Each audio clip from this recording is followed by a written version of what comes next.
नमस्कार विद्यार्थी मित्रांनो, आज आपण इयत्ता 7वी विषय सामान्य विज्ञान याविषयी थोडक्यामध्ये माहिती घेणार आहोत। घटक आहे पेशी शेल। तर चला सुरू करूया। मी श्री खांडेकर सर, जिल्हा परिषद केंद्रीय प्राथमिक शाळा गुंज बुद्रुक। तर चला सुरू करूया। पेशी पण पेशी रचना व सूक्ष्मजीव या घटकांविषयी अभ्यास करणार आहोत। पण आज आपण पेशीविषयी थोडक्यामध्ये माहिती घेऊ। सजीवांचे शरीर तुम्हाला माहिती असते कशाने बनलेले असतं। याविषयी आपण मागील इयत्तेमध्ये अभ्यास केलेला आहे की सजीवांचे शरीर ज्या सूक्ष्म घटकांनी बनलेले असते त्याला आपण काय म्हणतो। आपण याविषयी थोडक्यामध्ये माहिती मागील इयत्तेमध्ये मागील घटकात पाहिलेली आहे की माणसाचं सजीवांचं जे शरीर असतं ते पेशीने बनलेलं असतं। आणि म्हणून आज आपण पेशीविषयी माहिती घेणार आहोत। पेशी कशाला म्हणायचं, पेशीची रचना कशी असते, पेशीची रचना हे सर्व सजीवांचं लक्षण आहे की सर्व सजीवांमध्ये पेशींची रचना सारखी असते। म्हणजे पेशी हे सर्व सजीवांचे रचनात्मक आणि कार्यात्मक असा मूलभूत घटक आहे। हे आपण मागील इयत्तेमध्ये अभ्यासलं आहे। तर आज आपण पेशींचा जो शरीरामध्ये एक तक्ता असतो, प्रवाही तक्ता कशा प्रकारे असतो, जसं या ठिकाणी दिलेलं आहे की शब्दानंतर वाक्य तयार होतं आणि पाठानंतर पुस्तक तयार होतं। ज्यावेळी अनेक शब्द एकत्र येतात तेव्हा वाक्य तयार होतं आणि अनेक पाठ एकत्र आले की आपण त्याला पुस्तक म्हणतो। तसंच असतं की आपल्या शरीरामध्ये जी सजीवांची जी संघटन असतं अशाच प्रकारे असतं। पेशी असतात सर्वात लहान भाग। अनेक पेशी एकत्र आले की ऊती बनतात, अनेक ऊती एकत्र आले की इंद्रिय आणि इंद्रिय संस्था बनतात। अशा प्रकारे आपल्या शरीर पातळ्या तयार होत असतात। सर्व सजीवांची रचना व कार्य ही पेशींच्या पातळीवरच होत असते। पेशींच्या आधारेच आपण सजीवांची जीवनक्रिया घडवून असते। काही एक पेशी सजीव असतं यांची मग जीवन प्रक्रिया कुठे होत असेल बरं, की त्यांची जीवन प्रक्रिया ही त्या एका पेशीमध्येच होत असते। त्या पेशीमध्येच पूर्ण त्यांची जीवनक्रिया होत असते, त्या घटकामध्ये होत असते। यानंतर आपण एक सजीवातील संघटन पाहूया। याप्रमाणे पहा, अनेक पेशी एकत्र आल्या की त्यापासून ऊती तयार होते। ऊतीपासून इंद्रिय संस्था तयार होते आणि मानवाचं पूर्ण शरीर याप्रमाणे बनलेलं असतं। अशा प्रकारे ही पेशी आणि त्यानंतरच्या पूर्ण संघटन आपल्या शरीरामध्ये तयार झालेलं असतं। आता पाहू की याविषयी थोडक्यात माहिती तुम्हाला सांगतो। पेशीविषयी थोडक्यामध्ये माहिती। आता पेशी हा एक जो आपल्या शरीरातील घटक आहे तो अति सूक्ष्म असतो। तो आपल्या डोळ्याने दिसत नाही। त्याला पाहण्यासाठी आपल्याला काय करावं लागतं, एक सूक्ष्मदर्शक पाहावं लागतं आणि त्याद्वारे तो आपण पाहू शकतो। मग असे कोण होऊन गेले याविषयी थोडक्यात माहिती सांगतो। हे शास्त्रज्ञाचं नाव लक्षात ठेवा, रॉबर्ट हुक। खूप महत्वाचं असं हे शास्त्रज्ञ आहे रॉबर्ट हुक। या शास्त्रज्ञाने 1665 मध्ये बुचाच्या झाडाचा पातळ काप घेऊन तो सूक्ष्मदर्शकाने पाहिला, तेव्हा त्याला त्या कापामध्ये मधमाशीच्या पोळ्यातील कप्प्याप्रमाणे रचना दिसून आली। त्याने काप घेतला, त्या बुचाच्या झाडाचा पातळ काप घेतला आणि त्याने काय केलं की सूक्ष्मदर्शकाने पाहिलं, तर त्याला काय झालं की अशा प्रकारे ह्या आकृतीत दाखवल्याप्रमाणे एक मधमाशीच्या पोळ्याच्या आकाराचे असं एक जाळं दिसलं, त्यामध्ये कप्पे कप्पे दिसले आणि याच कप्प्याला त्यानं काय नाव दिलं की कप्प्याचा आकार याला नाव दिलं सेल। कारण शेल म्हणजेच काय असतं, कप्पे, आणि लॅटिन भाषेमध्ये यालाच काय नाव देण्यात आलं, सेला, म्हणजेच लहानात लहान खोली। अशा प्रकारे या पेशींना नाव दिलं। पेशी हे नाव या रॉबर्ट हुक या शास्त्रज्ञाने दिलं। खूप महत्वाचा असा मुद्दा आहे की पेशी हे नाव कोणी दिलं, की पेशीचा शोध कोणी लावला, तर रॉबर्ट हुक यांनी। त्यानंतर त्या 1665 नंतर 1838 मध्ये या दोन शास्त्रज्ञांनी एम.जे. शायडेन आणि थिओडोर शॉन या दोन शास्त्रज्ञांनी पेशींच्या रचनेविषयी सिद्धांत मांडला की सर्व सजीव पेशीपासून बनलेले असतात आणि पेशी हा सजीवांचा मूलभूत घटक आहे। की सर्व जे सजीव असतात ते पेशीने बनलेले असतात आणि पेशी हा सजीवांचा काय सर्वात मूलभूत घटक आहे। या दोन शास्त्रज्ञांनी आपलं हे सिद्धांत मांडला। आणि त्याच्यानंतर 1885 मध्ये आर विरुशॉ यांनी काय केलं की त्यांनी कोणता सिद्धांत मांडला की सर्व पेशींचा जन्म हा पूर्वी अस्तित्वात असलेल्या पेशींमधूनच होत असतो। सजीवांचा जन्म काय होतो, पूर्वी अस्तित्वात असलेल्या पेशीपासून होत असतो। अशा प्रकारे या शास्त्रज्ञांनी काय झालं, 1885 मध्ये त्यांनी सिद्ध केलं, स्पष्ट केलं। आता आपण पेशींचे मोजमाप कशा प्रकारे केले जातं याविषयी पाहू। Measurement and observation of cell. Anton Leeuwenhoek यांनी 1673 मध्ये अँटॉन लुवे हॉंग यांनी विविध भिंग एकत्र करून सूक्ष्मदर्शक हे उपकरण तयार केले व जीवाणू आणि आदिजीव यांच्या जिवंत पेशीचे सर्वप्रथम निरीक्षण केले। पेशी अत्यंत सूक्ष्म असतात, नुसत्या उघड्या डोळ्यांनी आपल्याला त्या दिसत नाही. पेशीचे आकारमान मोजण्यासाठी मायक्रोमीटर आणि नॅनोमीटर हे दोन एककाचा वापर केला जातो. पहा, मायक्रोमीटर आणि नॅनोमीटर द्वारे या एककाद्वारे आपण पेशीचा आकारमान मोजू शकतो. म्हणजे पहा, नॅनोमीटर आणि मायक्रोमीटर म्हणजे आपण त्या डोळ्यांनी पाहू शकत नाही, उघड्या डोळ्यांनी पाहू शकत नाही. पेशी निरीक्षणासाठी आपल्याला संयुक्त सूक्ष्मदर्शकांचाच वापर करावा लागतो, ज्यामध्ये भिंगामुळे काय होतं, त्याच्यामध्ये असणाऱ्या भिंगामुळे काचपट्टीवरील वस्तू कित्येक पटीने आपल्याला मोठी दिसते, म्हणून आपण पेशी या संयुक्त सूक्ष्मदर्शकाखाली शकतो पाहू. आता पहा, अशा प्रकारे संयुक्त सूक्ष्मदर्शक असतो. यामध्ये वापरण्यात आलेले पहा, यामध्ये या ठिकाणी नेत्रभिंग लावलेलं असतं, ही नलिका असते आणि या ठिकाणी ही वस्तुभिंग असतात. या वस्तुभिंगाचा वापर आपण त्या वस्तूवर ऍडजस्टमेंट करून आपण ती वस्तू पाहू शकतो. हे वस्तू ठेवण्यासाठी जो मंच असतो हा वस्तू असतो आणि प्रकाशझोतासाठी हा एक मिरर असतो, आरसा असतो. याद्वारे आपण वर प्रकाशाद्वारे आपण पाहू शकतो. हा त्याचा पाया असतो, बेस असतो. हे एक सूक्ष्म समायोजक असतं, याद्वारे आपण त्याचे आपण सेटिंग करू शकतो. आणि हा स्थूल समायोजक असतो, याद्वारे आपण वस्तू व्यवस्थित पाहू शकतो. अशा प्रकारे हा संयुक्त सूक्ष्मदर्शक आहे, याद्वारे आपण कशातली पेशी पाहू शकतो. आता आपण पेशी जर आपण मोजायचं झालं पहा, आपल्याला नॅनोमीटर मध्ये किंवा मायक्रोमीटर मध्ये पेशी पाहू शकतो. पहा, 1 सेंटीमीटर म्हणजे 10 मिलीमीटर आणि 1 मिलीमीटर म्हणजे 1 मायक्रोमीटर आणि 1 मायक्रोमीटर म्हणजे 1000 नॅनोमीटर. पहा, इतकं हे नॅनोमीटर असतं. आपण हे उघड्या डोळ्याने पाहू शकत नाही, याचं मोजमाप घेऊ शकत नाही. त्यासाठी आपल्याला सूक्ष्मदर्शकाचाच वापर करावा लागतो. आता हे करून पाहूया आपण. आपल्याकडे कांदा असतो, कांद्याची एक फोड घ्यायची, खोलगट भागात असणारा एक पातळ पापुद्रा आपण काय करायचं, चिमट्याने अलगद वेगळा करायचा. तो काचपट्टीवर धरायचा, त्यावर पाण्याचा एक थेंब टाकायचा. हे करताना पापुद्र्यास घडी पडणार नाही याची आपल्याला काळजी घ्यायची. यावर आयोडीन किंवा इओसिनचा एक विरल द्रावणाचा एक थेंब टाकायचा व सूक्ष्मदर्शकाखाली 10 गुणिले भिंगाखाली निरीक्षण करा. 10 गुणिले भिंग म्हणजे 10 भिंगाच्या खाली. तत्पूर्वी पापुद्र्यावर आच्छादन काच ठेवायला विसरू नका.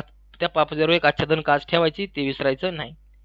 वरील प्रमाणे जर आपण कृती केली तर वनस्पतीच्या विविध भागाच्या पेशीचे जसे पान, खोड, साल, मुलाग्रे इत्यादीचे निरीक्षण करू शकतो.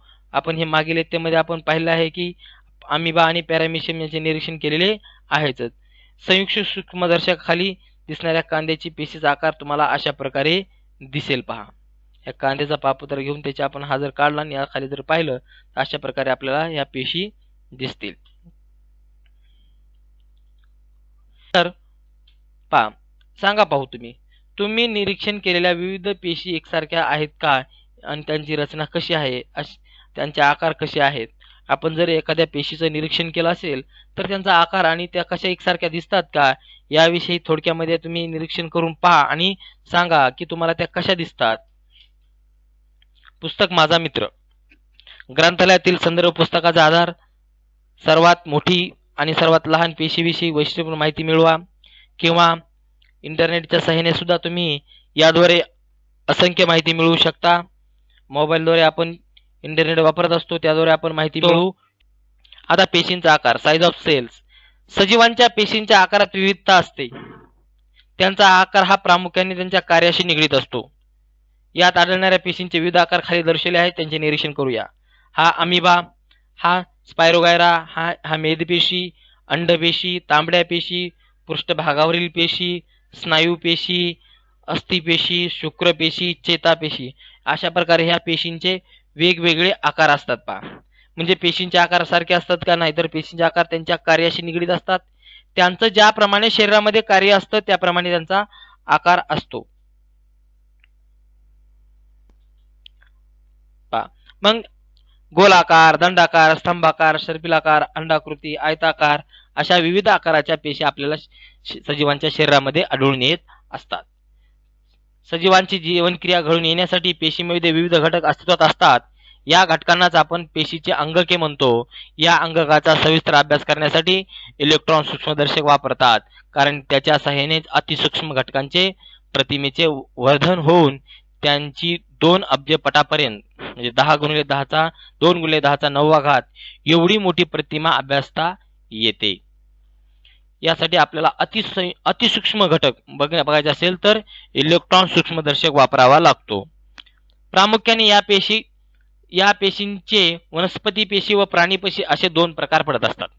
पेशींचे दोन प्रकार पडतात, एक वनस्पती पेशी आणि एक प्राणी पेशी।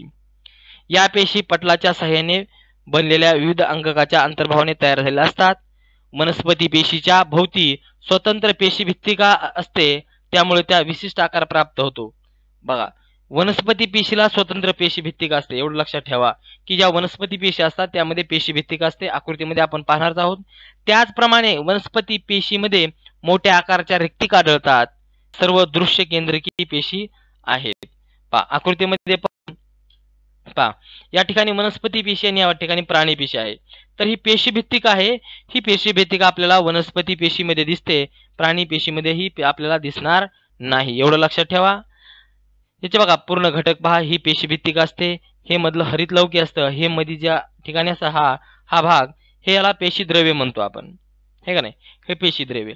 त्यानंतर मुक्त रायबोझोम असतात, हे मुक्त रायबोझोम आपले काळे डॉट असतात, ते मुक्त रायबोझोम असतात। त्यानंतर लयकारिका असतात, हे लयकारिका, हे पेशी पटल आहे, वरचं ते पटल असतं पेशी पटल म्हणतो आपण। हे गोल्गी पिंड, हे तुम्हाला या ठिकाणी दिसतं, हे गोल्गी पिंड म्हणतात। हे केंद्रक असतं, पेशीचं केंद्रक या ठिकाणी प्राणी पेशीमध्ये आपल्याला या आकाराचं असतं, तर वनस्पती पेशीमध्ये याप्रमाणे असतं। आंतरद्राव्य जालिका असते, ही आंतरद्राव्य जालिका, याची इथं आंतरद्राव्य जालिका दिसते। या रिक्तिका असतात, इथं बघा वनस्पती पेशीमध्ये रिक्तिकाचा आकार खूप मोठा असतो, तर प्राणी पेशीमध्ये तो लहान असतो।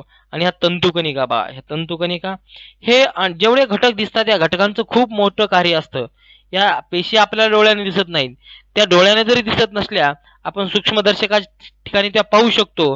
त्याचप्रमाणे या ज्या पेशी दिसतात, या पेशी सुद्धा काय असतात या पेशी ज्या दिसतात तुम्हाला, तर या पेशीमधले जे हे घटक आहेत, हे मुक्त रायबोझोम असेल किंवा लयकारिका असेल, पेशीपटल असेल, केंद्रक असेल, यांचं सुद्धा कार्य खूप महत्त्वाचं असतं। यांचं कार्यानुसारच आपल्या पेशीचं कार्य चालत असतं, आणि ह्यांचं कार्य आपण पाहणार आहोत।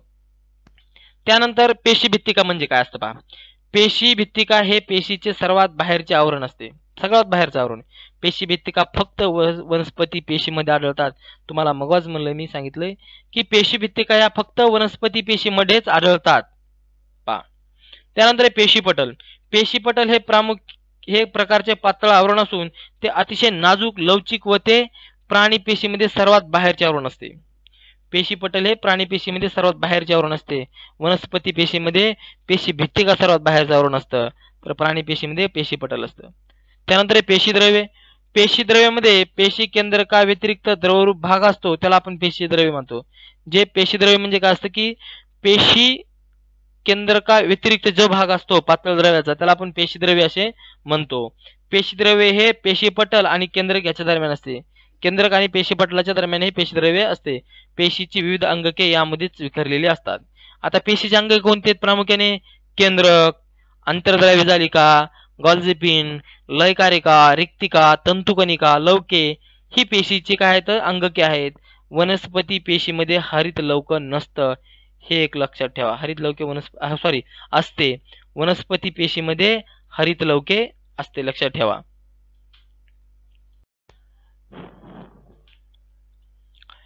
वनस्पती पेशी व प्राणी पेशी एक समान तसेच वेगळे घटक कोणते आहेत हे सांगा। आता वनस्पती पेशी आणि प्राणी पेशीमध्ये एक समान घटक कोणते आणि वेगळे घटक हे कोणते सांगता आपल्याला पाहिजे। केंद्रक हे पेशीचे सर्वात महत्त्वाचे अंगक आहे, केंद्रक हे पेशीचं सर्वात महत्त्वाचं अंगक आहे। त्याच्या भोवती दुहेरी सच्छिद्र पटल असते। पेशींची सर्व कार्य केंद्रकच नियंत्रित करत असतं। केंद्रक म्हणजे काय? केंद्रक हा एक कंट्रोल असतो, रिमोट कंट्रोल असतो, तोच काय करतो? पेशीची सर्व कार्य नियंत्रित करत असतो। आंतरद्राव्य जालिका हे एक विस्तृत जाळीदार अंगक आहे। हे रायबोझोमने तयार केलेल्या प्रथिनामध्ये आवश्यक असे बदल करून गोल्जी पिंडाकडे पाठवण्याचं काम करतो। बघा, आता आंतरद्राव्य जालिकाचं कार्य काय आहे की रायबोझोमने तयार केलेल्या प्रथिनामध्ये आवश्यक ते बदल करून त्यांना गोल्जी पिंडाकडे पाठवण्याचे काम हे आंतरद्राव्य जालिका करीत असतं। तर गोल्जी पिंड काय असतं? गोल्जी पिंड हे अनेक चपट्या पिशव्यांनी तयार झालेले असून प्रथिनाचे योग्य वितरण करण्याचे काम गोल्जी पिंडामार्फत होत असते। प्रथिनाचं वितरण करण्याचं काम हे गोल्जी पिंड करतं. आता त्यानंतर तंतुकणिका. तंतुकणिका व लवके हे दुहेरी आवरण असलेले अंगिक आहेत. आता सर्वात महत्वाचं, तंतुकणिका ऊर्जा तयार करतात, त्यांना पेशीचं ऊर्जा केंद्र असे म्हणतात. तंतुकणिकालाच पेशीचं ऊर्जा केंद्र, पॉवर ऑफ सेल असं म्हणतात. वनस्पती पेशीमधील हरितलवके प्रकाश संश्लेषणाचे कार्य करतात. हरितलवके प्राणी पेशीमध्ये नसतात, वनस्पती पेशीमध्ये असतात. हे काय करतात? प्रकाश संश्लेषणाचं कार्य करतात. रिक्तिका हा पेशीतील टाकाऊ पदार्थ बाहेर टाकण्याचं काम रिक्तिका करतात. नकोसा पदार्थ असतो तो पेशीच्या बाहेर टाकण्याचं काम हे रिक्तिका करत असतात. आणि प्राणी पेशीमधील रिक्तिका आकाराने छोट्या असतात, तर वनस्पती पेशीमध्ये एकच मोठी रिक्तिका असते. खूप महत्वाचं आपण याविषयी थोडक्यामध्ये माहिती घेतली आहे. आपण प्रत्येक घटकांचं आपण कार्य या ठिकाणी पाहिलं आहे. केंद्रकाचं काय? केंद्र हा नियंत्रक असतो. आंतरद्रव्य झाली का काय करतात? रायबोसोमने तयार केलेले प्रथिने गोल्जी पिंडाकडे पाठवतात. गोल्जी पिंड काय करतं की ते प्रथिनाचं वितरण करण्याचं काम गोल्जी पिंड करतं. तंतुकणिका हे काय करतं की ऊर्जा तयार करण्याचं काम करतं, पॉवर ऑफ सेल आपण त्याला म्हणतो. त्याचप्रमाणे वनस्पती पेशींना हरितलवके प्रकाश संश्लेषणाचे कार्य करते. तर रिक्तिका काय करतात की की पेशीमधील जो टाकाऊ भाग असतो तो पदार्थ बाहेर टाकण्याचं काम काय करतो? टाकाऊ पदार्थ बाहेर टाकण्याचं काम ह्या रिक्तिका करीत असतात. तर प्राणी पेशीमध्ये रिक्तिका छोट्या छोट्या असतात, तर वनस्पती पेशीमध्ये ती एकच असते, पण ती मोठ्या आकाराची असते. आता जरा डोके चालवूया. पेशीचे निश्चित आकार कशामुळे, पेशींना निश्चित आकार कशामुळे प्राप्त होतो? आपण पाहिलं की त्यांच्या कार्यामुळेच. पेशीचे संरक्षण कशामुळे होते? पेशीचे संरक्षण हे काय होते की त्यांचा जो बाह्य घटक असतो तो पेशींचं संरक्षण करत असतो. पेशींना गरजा काय असतात? तर पेशींना त्याविषयी आपण माहिती घेतलेली आहे. धन्यवाद. अशा प्रकारे आपण पेशीविषयी माहिती घेतली. पुढील घटकामध्ये आपण पेशींच्या रचनाविषयी माहिती घेऊ. तोपर्यंत धन्यवाद.